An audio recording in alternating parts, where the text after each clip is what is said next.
Hi, and welcome to another episode of I'm Making It Happen. I'm Nicole Tyson, and today we venture to St. Thomas, where we talk to Julio King, president of VI Quality Control Services. He made it happen, started his own company on St. Thomas, and we'll find out more about what even inspired him to do so. So come with me, let's find out how he's making it happen. So thank you so much for Pleasure. being It's a with pleasure. us today. So Julio, I've heard a lot of great things about you. You are a young entrepreneur. Correct. And So I'm tell glad me- to hear that. So give me a little bit of your background. Background, I graduated from Antilles in 2009. I went to Howard University in DC. I studied business management. Graduated in 2013. I returned home, and then I started VI Quality Control Services. Explain what the quality control service, what does your company do? Okay, well, pretty much we provide quality assurance and quality control for the construction industry. So we will go out and we'll test concrete, we'll test soil for compaction to make sure everything is up to par and where it needs to be, so that the structure is as best as it can be. Well, some companies still have their own quality assurance, but now it's in the matter of actually submitting it to whoever the end user is. That's their blanket of security is my results.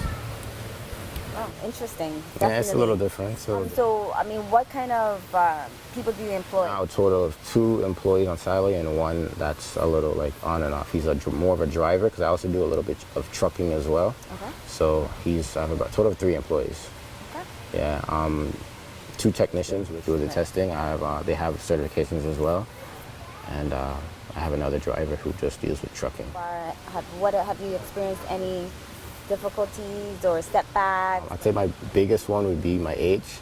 Being so young, and I'm working with people who are twice my age, my dad's age, and to gain that respect, it was probably one of my biggest hurdles early on. And your age is what? When I started, I'm 25 right now, so Oh. yeah, I was about 23. Wow. Okay. Yeah, I was fresh out of school. Do you feel like you've overcome that hurdle? I feel I've overcome that hurdle. People take me a lot more serious now. I'm looked at as a professional, not just a kid. So that's a good thing. So I'm happy about that. But it took a little work. It took a lot of overcompensating. Being extra prepared, always being on time, stuff like that. But for the most part, I think it was a good thing. Because I'm able to now be a lot more professional, not just with business, but with my whole life. What did you experience that made you know that your age was a factor? Well, definitely in the beginning, I could notice when, say, I go to a job site and the foreman would just kind of look at me like, all right, so who's gonna do the job? Who do I really talk to? I'm just like, no, I'm the one who's gonna tell you what the prices is. You have to sign this. This is what it is. And they're looking at me like, okay, so who's Julio? Because they know my dad, and his name is Julio as well. Mm-hmm. So it's like, oh, so where's Julio? And it's just like, no, I'm the Julio that you were speaking to. I'm the Julio that's in charge of this. So it was a little bit, I don't want to say blatant, obviously, but it was a little bit obvious. When I just started out, I've had a great support team, I'd have to say. So they've helped me a lot. Not just my dad, my family. I've had uncles in the business as well, in the industry, who have really showed me yo, you have to, in a sense, be assertive. Don't be so intimidated sometimes by some of these older professionals. So you've been involved since 2014. Correct. And how has it been going so far? It's been going well. It's been going well so far. I was involved in a good amount of big projects on St. Thomas. I was doing the WAPA LPG conversion project. I was in on that. I was in new fire station we were building there by Barbell Plaza. Yeah, they're building a new fire station there. Involved in that project as well.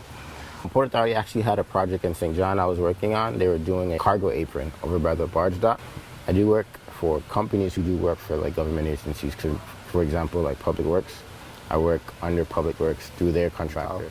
I've worked with Great All. I've worked with Balboa. I did the Linquist beach renovation. I did the roadway projects for Content, Crown Mountain, Windbreak for 4 better roads. I've done Sugar Estates. I've done work at a couple houses here and there. The residential private work is not as much, just because commercially it's a bit more understandable. Right. But those are some of the major projects I've worked on so far.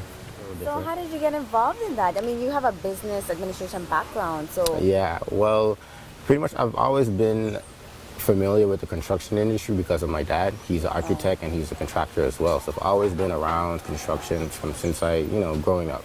So, but the testing aspect was something new to me. When I returned from college, I was looking at opportunities to, find employment, and I noticed like being at home, there's not many opportunities. So when me and my family kind of thought about creating my own opportunity and creating my own business, and it was kind of a niche here because no one locally does this as just a business. So I decided to start a business in 2014, February, and kicked off from there. That's really awesome. Appreciate it. I like that because, again, like, for the show, we're talking about people making it happen, especially here in the Virgin Islands. And a lot of young individuals, they go away and then they come back and then they leave again because they said there's no progression, no opportunity. Yeah. But I'm impressed that you said, look, I want to be here and I'm going to create this. It definitely is. After school, I was like, I'm moving back home. Like, it wasn't a question. I was moving back home and I had to just make it happen. I had to find something to make it happen. What did you have to do to start the company? Well, besides the regular, licensing and consumer affairs, I had to now learn about testing. I had to get certified. Right now I have 2 concrete certifications. I have a field technician grade 1, and I also have a compressive strength, so which is the lab section of it, because there's 2 parts to actually testing concrete. You actually do a field sample, and then you have to actually break them to test it for compressive strength. So I had to get both certifications. I also am certified with a nuclear gauge, which is something you use to test the density of the soil. That's another thing I had to get certified with. I had to stay up to par with regulations, so that's something that I had to kind of learn about because the NRC, which is a Nuclear Regulatory Commission, they're very strict on, what they have out there in terms of nuclear gauges and stuff like that. I mean, not to say the gauge is something humongous, it's just a small gauge, but they still monitor it pretty heavy, so all those things, something I had to kind of get ready for or prepare myself for, something different for me. So how did you enter the market here? Technically, you can't test your own material. Like, if you're doing a job, you're not supposed to come in, well, I'm gonna go test my concrete. Obviously, you're not gonna fail your test, Like, if I'm grading my own test, I'm not gonna fail. Exactly. So I'm the only independent tester on island currently. So my dad, who was in the industry for years now, he helped me get familiar with the industry, or get in the industry some more by, spreading word. We wrote letters to different government offices, for example, Port Authority, or, whoever like has major contracts going on, send them my information, and pretty much grew from there. Maybe, it's interesting because you seem like an engineer, but you learn all the things like an engineer would learn, right? Yeah, my certifications are kind of pushed towards the engineer. Like, the higher up I go in my certifications, the more engineering it entails. So yeah. Okay, I test the concrete pretty much for compressive strength. There's a couple ways you can test. What is compressive strength? Pretty much, I'm gonna make a cylinder, a 4x8 cylinder. It's gonna be like this, and what I'm gonna do is I'm gonna cure it at certain days. I'm gonna pull one out, it's gonna be in water. I'm gonna pull one out and I'm gonna crush it. I'm gonna see how strong it would hold. How much pressure it can take? Exactly. How much pressure it can take. And that's what compressive strength is, because you can order concrete in different strengths. You can order 3,000 basic concrete. You can order 5,000 PSI, 4,000 PSI. Just whatever the structure calls for, which the engineer would have to give you when he's designing whatever he's building. Say, well, this needs 4,000 PSI. If you're gonna put 4,000 PSI, I'm gonna make sure it's 4,000 PSI, because I'm gonna come when you're pouring.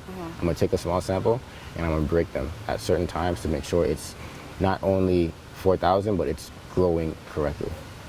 So concrete can grow? Well, not growing, but gain strength. You test for compressive strength and it gets harder. So at first, if you do like 3,000 PSI. What's PSI?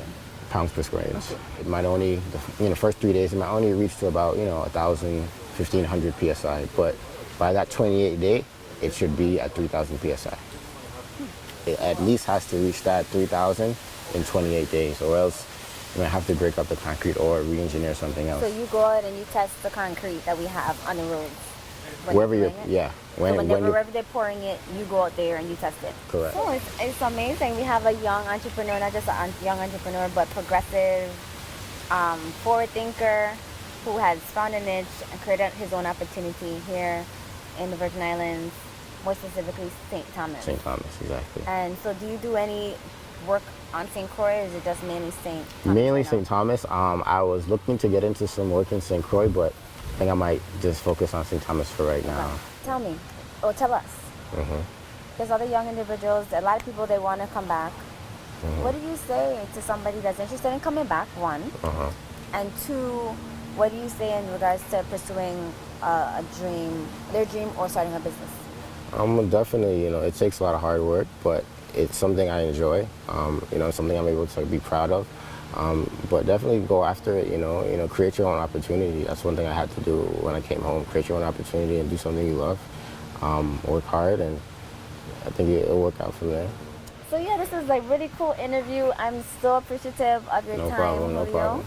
I learned a lot, and I'm so encouraged to know that there is opportunity to create niches in the Virgin Islands and Definitely. be successful and even more so for our young men, young men, and just young individuals in the community. Definitely. So definitely a good inspiration for those that are interested in starting a business and even coming back home. Because again, I think that more people need to think outside the box. Exactly. And you're definitely making it happen.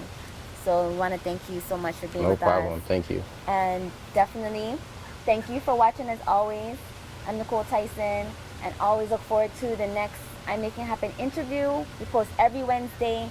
And if you like this interview, please share. It's a sociable thing to do. So see you next time. I'm Julio King with VI Quality Control Services, and I'm making it happen. Are you?